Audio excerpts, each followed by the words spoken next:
The procurator ordered him to hand the criminal over to the head of the Secret Service, along with the procurator's directive that Yeshua ha-Nosri was to be separated from the other condemned men, and also that the soldiers of the Secret Service were to be forbidden, on pain of severe punishment, to talk with Yeshua about anything at all or to answer any of his questions.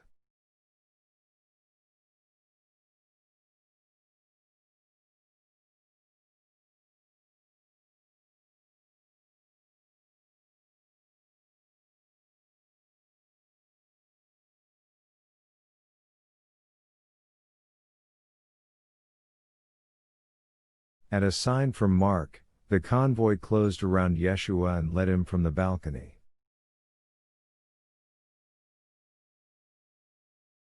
Next there stood before the procurator a handsome, light-bearded man with eagle feathers on the crest of his helmet, golden lions' heads shining on his chest, and golden plaques on his sword belt, wearing triple-soled boots laced to the knees, and with a purple cloak thrown over his left shoulder.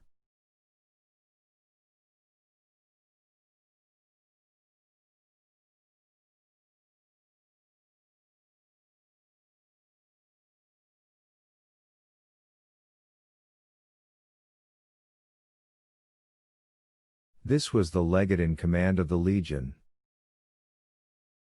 The procurator asked him where the Sebastian cohort was stationed at the moment. The legate told him that the Sebastians had cordoned off the square in front of the hippodrome, where the sentencing of the criminals was to be announced to the people.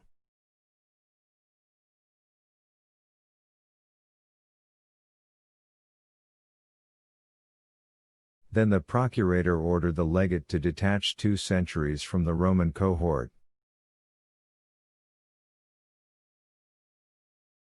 One of them, under the command of Rat Slayer, was to convoy the criminals, the carts with the implements for the execution and the executioners as they were transported to Bald Mountain, and on arrival was to join the upper cordon.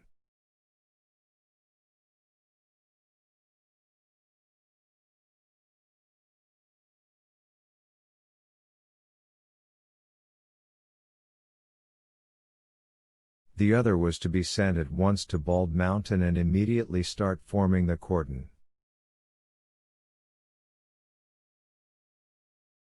For the same purpose, that is, to guard the mountain, the procurator asked the legate to send an auxiliary cavalry regiment, the Syrian Alabama.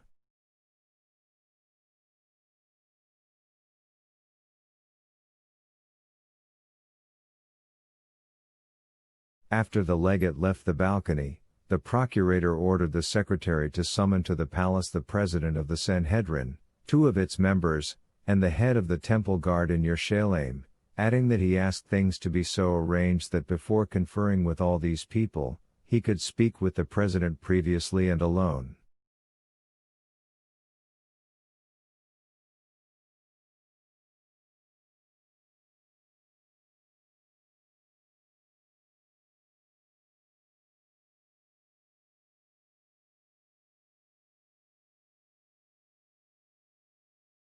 The procurator's order was executed quickly and precisely, and the sun, which in those days was scorching Yerushalayim with an extraordinary fierceness, had not yet had time to approach its highest point when, on the upper terrace of the garden, by the 2 white marble lions that guarded the stairs, a meeting took place between the procurator and the man fulfilling the duties of president of the Sanhedrin, the high priest of the Jews, Joseph Caiaphas.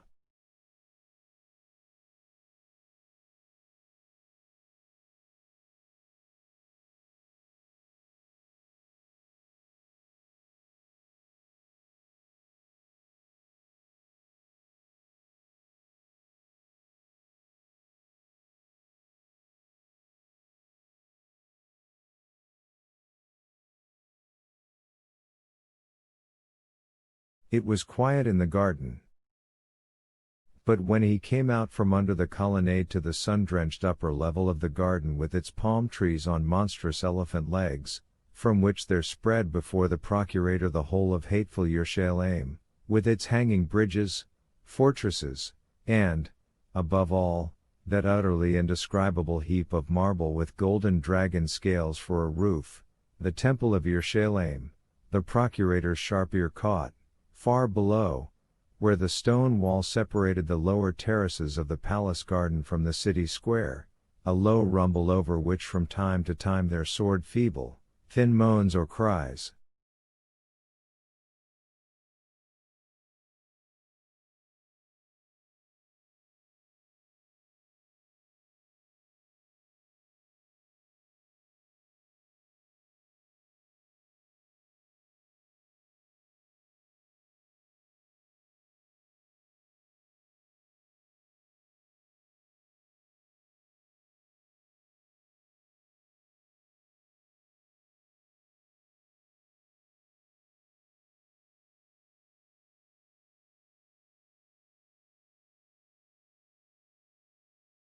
The procurator understood that there, on the square, a numberless crowd of Yerushalayim citizens, agitated by the recent disorders, had already gathered, that this crowd was waiting impatiently for the announcement of the sentences, and that restless water sellers were crying in its midst.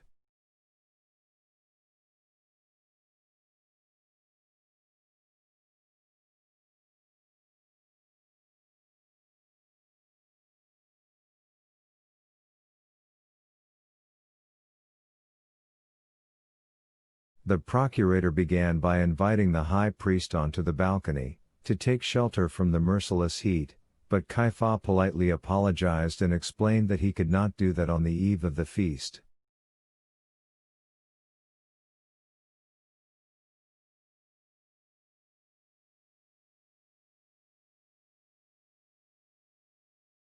Pilate covered his slightly balding head with a hood and began the conversation.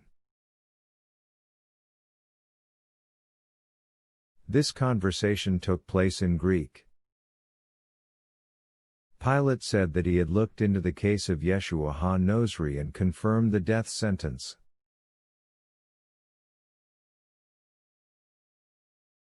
Thus, 3 robbers, Dismas, Gestas and Bar Rabban, and this Yeshua ha-Nosri besides, were condemned to be executed, and it was to be done that day.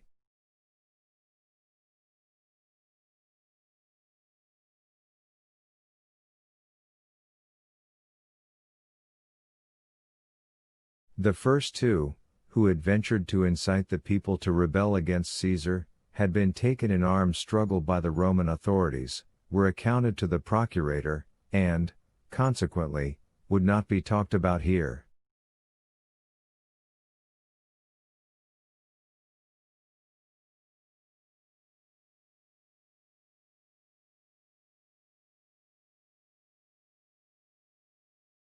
But the second 2, Bar Rabban and ha-Nosri, had been seized by the local authorities and condemned by the Sanhedrin.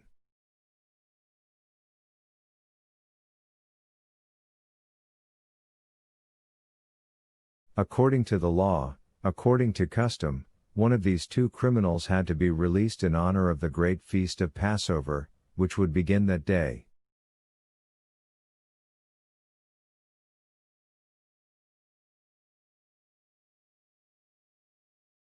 And so the procurator wished to know which of the 2 criminals the Sanhedrin intended to set free, Bar Rabban or ha-Nosri?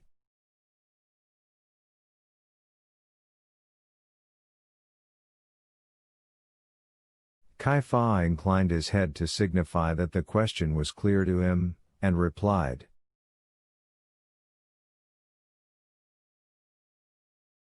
"The Sanhedrin asks that Bar Rabban be released." The procurator knew very well that the high priest would give precisely that answer, but his task consisted in showing that this answer provoked his astonishment.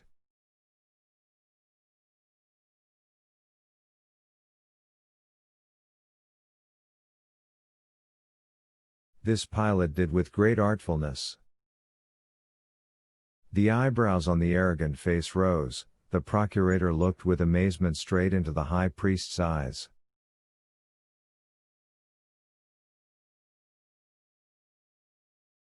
"I confess, this answer stuns me," the procurator began softly, I'm afraid there may be some misunderstanding here.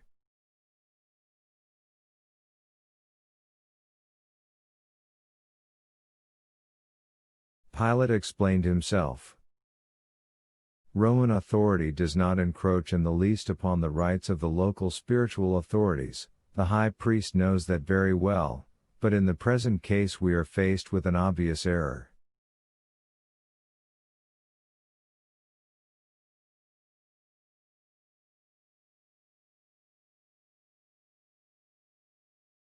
And this error Roman authority is, of course, interested in correcting. In fact, the crimes of Bar Rabban and Ha Nosri are quite incomparable in their gravity.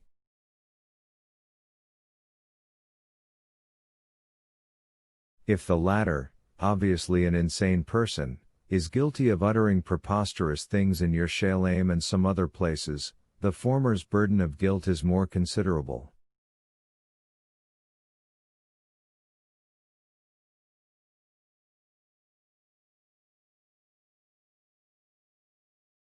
Not only did he allow himself to call directly for rebellion, but he also killed a guard during the attempt to arrest him.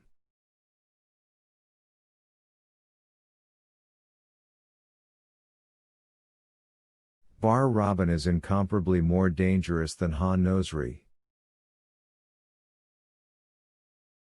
On the strength of all the foregoing, the procurator asks the high priest to reconsider the decision and release the less harmful of the two condemned men, and that is without doubt Ha Nosri.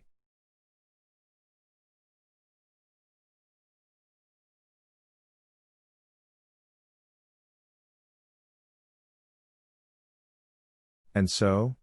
Caiaphas said in a quiet but firm voice that the Sanhedrin had thoroughly familiarized itself with the case and informed him a second time that it intended to free Bar Rabban.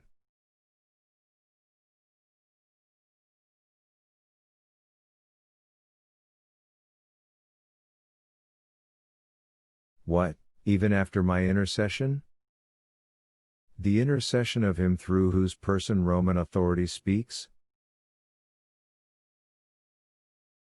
Repeated a third time, High Priest. And a third time I repeat that we are setting Bar Rabban free, Caiaphas said softly.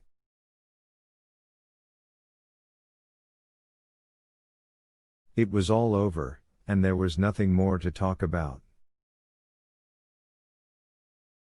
Ha Nosri was departing forever, and there was no one to cure the dreadful, wicked pains of the procurator. There was no remedy for them except death.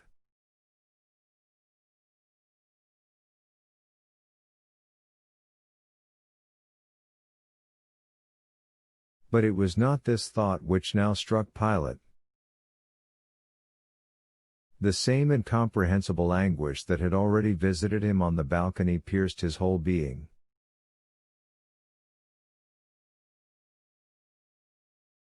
He tried at once to explain it, and the explanation was a strange one. It seemed vaguely to the procurator that there was something he had not finished saying to the condemned man, and perhaps something he had not finished hearing.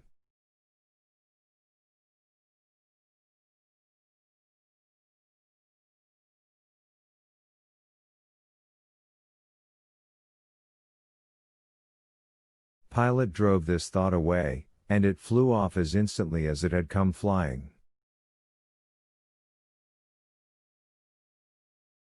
It flew off, and the anguish remained unexplained, for it could not well be explained by another brief thought that flashed like lightning and at once went out.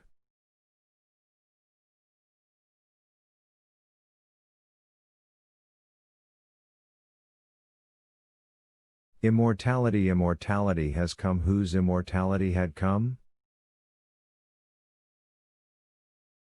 That the procurator did not understand, but the thought of this enigmatic immortality made him grow cold in the scorching sun.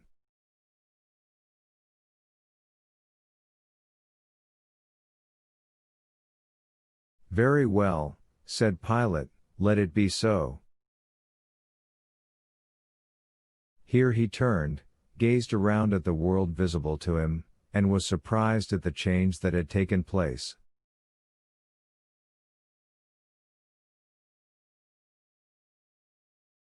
The bush laden with roses had vanished, vanished were the cypresses bordering the upper terrace, and the pomegranate tree, and the white statue amidst the greenery, and the greenery itself.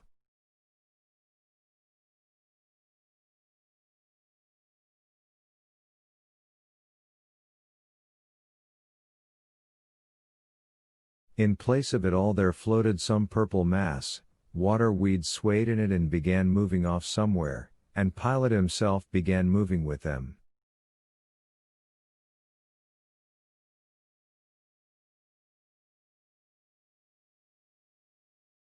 He was carried along now, smothered and burned, by the most terrible wrath, the wrath of impotence.